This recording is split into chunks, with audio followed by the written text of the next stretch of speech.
hapụ ka ititi ka ya chịa ha. So ọ dịghị possible.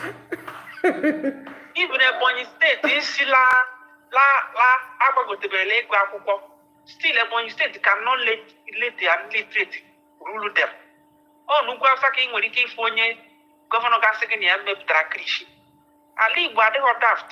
That's why I can hold that one to higher esteem. Even if I find you back,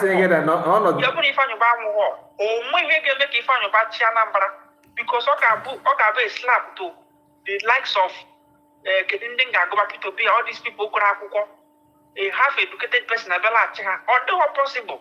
Emma, I can do that. I don't cabinet, they were just out of pity. So, because all those words now, all because of this foolish crop of individuals who take the struggle from Nnamdi, the lives of people here. These people are, besides they've called them miscreants. They are all miscreants. So because Unuma no outside in Webuzi and Wete, because no Waramu, Dr. Ngozi, Yama Kalama, Bonye gets a condonye Gayaga, Labonye with a pedigree, Labonye no go Fuma. As in fact, Ndiana Garo Bonye Biguru, Nobudo Yibo. If any 30 years, I have over 5 years ago. Ya Bronye Bataro Bodo Yibo, Mudo Ozo Demma. Bronye Afoju. Bronye Kukuro 1 or 2, La Nigeria, either not support to Tibeha, a state here, or no Melekosi about Nigeria. Because all such people, like Simon Sipu, Kanam Disipu, Kayama Bongozi Sipu, Gabundi push Nigeria Demma. If any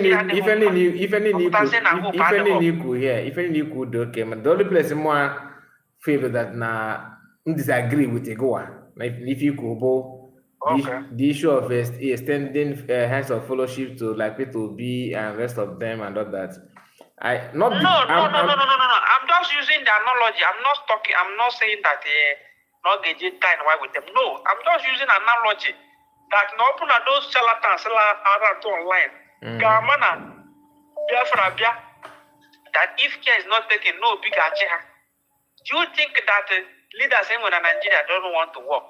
Okay. They've studied the law is not going. But when we have a law now that sees nobody face, Obi will come in, even this Kediola Sasoduto, he will not come. The Biafra we are pushing for Biafra Gabe, the commonest man in the street will hold you accountable. Thank you. This Nike Nyayoko in 6 months. 6 months ago, in Nyayoko, we troop in the street and chase you away, recall you immediately. But all these fools who I go see somebody, I feel in a Biafra, Mwabonya was a Dara for let's say La Dasina Benamo, Dahabia Kobu Chairman, Arababoya. She can never cross that place.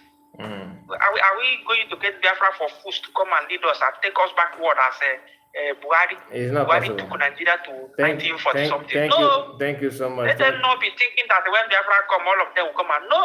It is still people that are most of them some of them were this mentality na go see and so that the Biafra black week it doesn't work that well. They are all fools. You have to show, you have to prove and that is why they are capable. dragging Biafra back. Because if they say they know that they will be the one to get the Biafra for another people to rule, okay, they will put all they have. But to hand Chani for not thank you so much. Thank you so much. Thank you. Thank you. See you. Hello, sir.